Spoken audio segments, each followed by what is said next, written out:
one with Shueisha. That's a company. Those are many different heads coming together to have ideas. I'm not saying that boy AI don't have any ideas of his own or doesn't have a team, but I feel like it's more realistic to have a team, multiple perspectives, more manpower to be able to execute certain ideas, just certain goals you have for anything really. It's way easier with a team, which is why I would think the show would be shape. The show would be safer. The show would be safer with a company. Even though Homeboy worked directly with Toriyama AI, I'm not sure exactly like what he got in terms of like available tools, a team like I just said, budget, just what his vision is. Because you could work with somebody for years, but it don't really mean that you'll like hold up to the same standard without him there.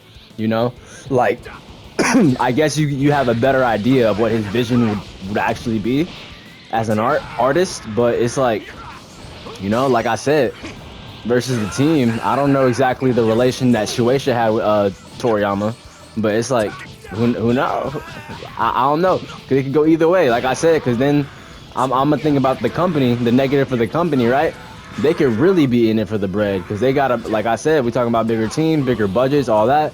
So it's like they're gonna be like, yo, we gotta do what we gotta do to get our paycheck, my nigga. We gotta pay these, what I'm saying, get these episodes out, what I'm saying, get these commercials right.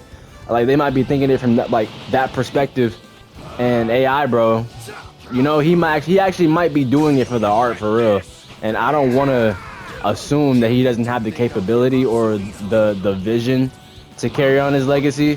It's just I'm hesitant. I'm more hesitant because it's easy to trust longevity. I'm not gonna take longevity as an excuse. Not an excuse. That's the wrong.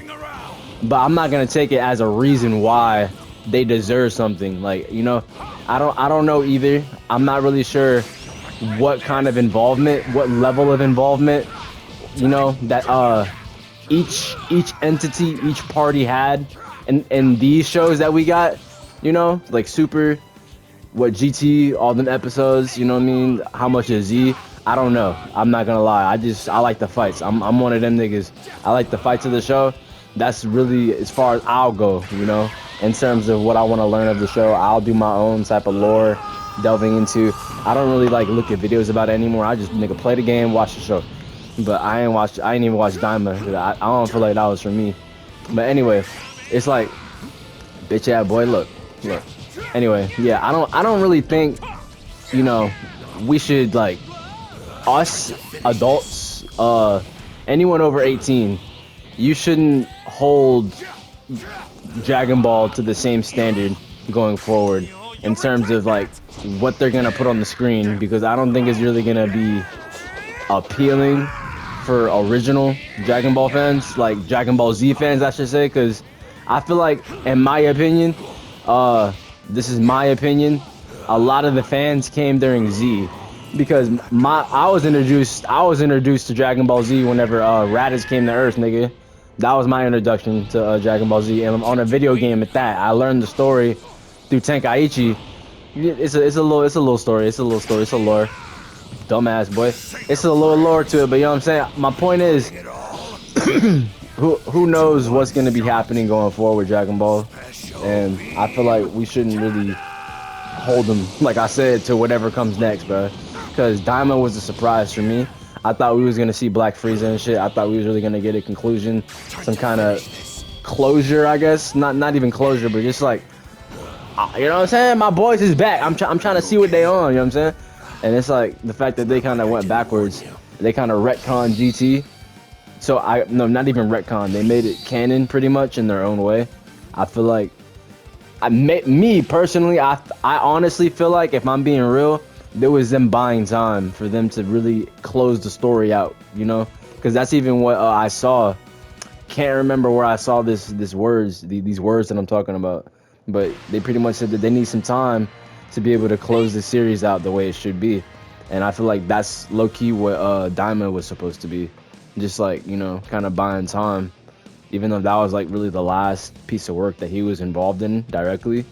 I feel like even they know, judging by these words that I just said, that I read somewhere. I think it was on Instagram, talking about the battle between Shueisha and the AI dude.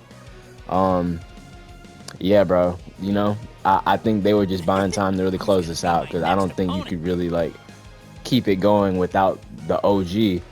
It wouldn't really make any sense, because even people, even if you could honestly, like, you could even try your best to make it is Dragon Ball Z related.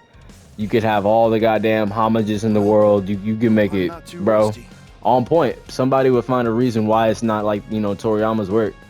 And honestly, it just makes sense, you know, just to let his work rest, because it's gonna transform into something and he may have never imagined it to be, you know.